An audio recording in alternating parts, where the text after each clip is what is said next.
the Kenya team, we actually had, of the games we played, not counting that if we went it out of group stage, of the games we played, we actually had a chance of winning all of them. All of them. All three Yes. games that we played in the group stage.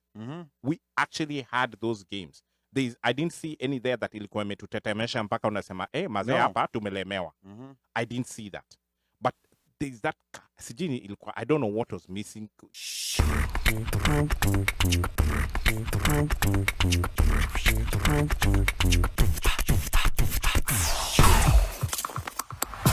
$10,000 meters that happened, I think, was it earlier today or was it yesterday? I can't even remember. Kenya has not won. Yeah. It was today. Kenya has not won. It was today. It was early in the morning. Yeah. Early in the morning, yeah. Kenya has not won, 10,000 meters since the 60s. And that's something that I've never quite understood, because we are very good in the marathon, and we're very good, like in the middle distances, like 1,500 going 3,000 steeplechase, 1,500 going below. But, it's a 5 and 10,000 meters that's given us, like a hard task. And then, of course, we cannot forget to mention the ladies, the Malkia strikers, and also the ladies beach volleyball team. That was the first time Kenya was presenting a beach volleyball team. And to me, there was no expectation for them to win. But to me, it's a good start. But we should be looking at ways of getting some consistency in them, getting them playing time, making them semi-professional in one way or another, so that by the next Olympic, we'll be looking at a position where we're going to start winning matches. Omosh, you wanted to say something?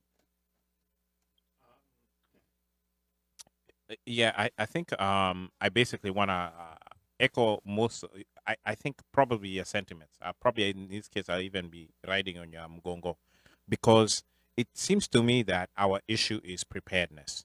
Now, exactly what that magic portion is to get us over the hump, I'm really not sure, because when I look at the Kenya rugby team, men's sevens, and I compare their performance basically in terms of what they have been doing, or what they've been doing when they've been on the rugby seven circuit, especially the US leg, I find that the performance is the same.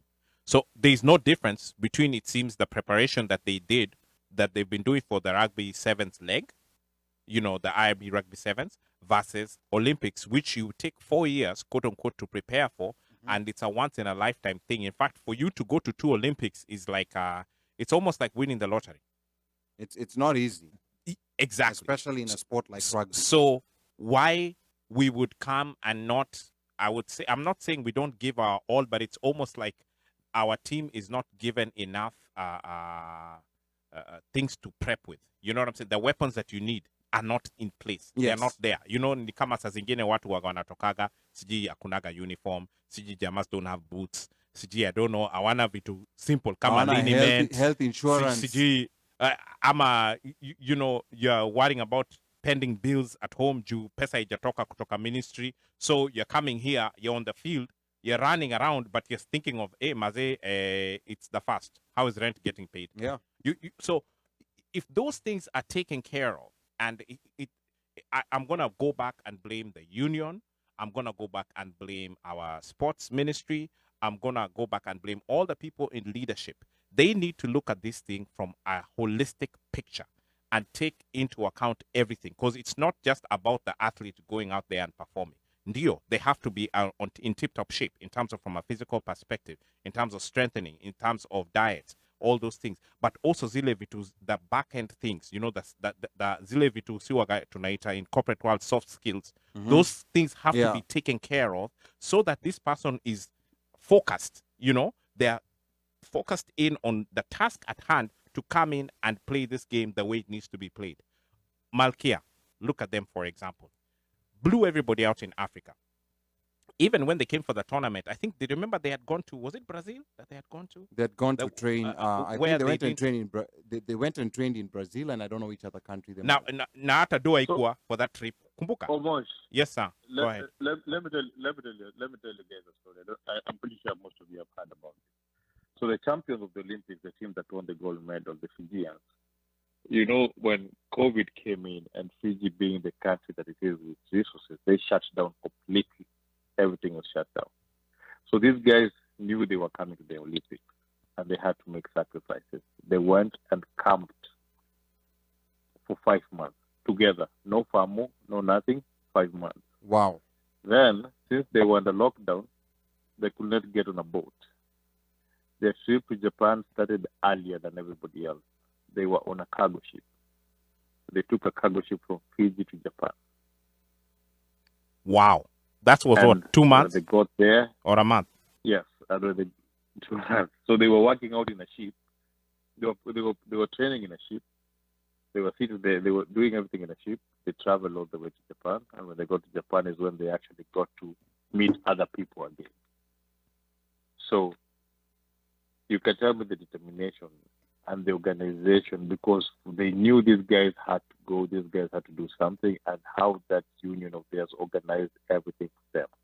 These are the things that we are talking about. When you know you have a chance for a medal, you do anything. You go well above and beyond. The athletes make a sacrifice, but also the government tries to match that sacrifice. Their story was so sad and beautiful at the same time that you say, Because if they it was known, won it, yes. wapewe tu tournament. Wangepewa tu hata bila kuenda, because nobody has sacrificed to go to the Olympics as that thing did. And you know, I'm glad you brought that up, because then now you start looking at, because these are people who value. If you look at it, okay, these guys went through, you know, I guess hell and high water to get there. And when we look at the journey of the Kenya team, we actually had, of the games we played, not counting that, if we went it out of group stage, of the games we played, we actually had a chance of winning all of them. All of them. All three Yes. games that we played All. in the group stage. Mm-hmm. We actually had those games. I didn't see any there that ilikuwa imetutetemesha mpaka unasema mazee hapa tumelemewa. Mm-hmm. I didn't see that. But there's that, sijini ilikuwa, I don't know what was missing. Kulikuwa na kakitu, and maybe Mika from a Rouge perspective can tell us what he saw was missing. Ama ilikuwa, to me it almost looks to me be not physical but psychological. Here's the thing, it's game sharpness, right? Okay. These people didn't play any game. They didn't train anything. Hawakuwa na sharpness yoyote. Unajua saa zingine hata kama unasema okay, we cannot take them out of the country for exhibition match, organize tournaments. We have so many rugby clubs in Kenya that have so many good players. Organize tournaments for these guys to play. Mm-hmm. With exhibition teams. Organize friendlies with countries around. Yeah, like hapo karibu, like, you know, like we have gone to tournaments where we've had 3 Shuja teams, and the third string team wins the tournament. That's how good we are. That's how many talents. So, making an exhibition tournament to play against them in the country back home, it doesn't mean that they won't get formidable. Hiyo much fitness tu ndio iko. Blanda ndogo ndogo zenye No cons. Angefanya hivi. Let me say this for the Lionesses, and this is also based on some Rouge experts. I was in a Bora Bora, and some guys were talking, and like in a Germi Joro, you know, they're talking about how they were impressed how the Lionesses racking, defending, like their first major exposure, Yeah. you know, and in as much as, okay, they didn't win, and however, you know, the scoring might have been worse, you know, like now Brito could have piled up the score, but like what was impressive for many was the defense. And fundamentals. My guy, fundamentals. Yeah, which the other guys slowly by slowly, those defense things are and sinking in. fundamentals. And Those things are sinking in with the Lionesses, and the more the Lionesses, again, as Mika is saying, give them that exposure, let them play more games. Yeah. Let them play more games. You will see that this cohesive, you know, the cohesiveness and career, the career, the camaraderie, whatever, is gonna mesh properly. And now you see, you know, real quick about the Lionesses before you come in, Mika, is that you know, like they were happy to be there. Yes. I mean, you could see their passion. They were excited, you know, like when they scored a try, And to me, this was the first time that I was really, like sitting down to watch Lioness matches, and to be honest, like I was really impressed, and this is a team, if well nurtured, like what Mika was talking about, like organized. Even if you can't afford to take them out, we have a lot of good players in Kenya. Organize, like exhibition games. And while you're organizing those games, you make sure that these people are taken care of, because they also have to be mentally there. Yes. They cannot be there playing physically when they're worrying about, like there's other things happening at home, and this and that is happening, because the people they are playing against don't have that in their mind. These are guys who do this full time, so they're sorted, they're taken care of. They're pros. They're pros. Yeah. Yeah. So we need to have that. And and the Fijian team, that's a special team. Let me say something about the Fijian team. What? That's a special team, like to them, I'm not gonna say it's like a religion, but to them it's like an obligation. I think they've been given, like what they need, and they make the sacrifices when they have to, because it's not one of those highly funded teams like maybe New Zealand or like the US. And sometimes you even see the facilities they train in. And I think that's why they identify so much with Kenya, because I remember when they lost to Kenya, when Kenya won, won in Singapore, those people, they were happy. Low-key, they were kind of happy. They were genuinely happy. They were genuinely happy for us, because like if we need to lose, at least let's lose. Yeah, let's lose to the Kenyans. And you see, there's a certain, and you're even starting to see Fijians coming to play in Kenya.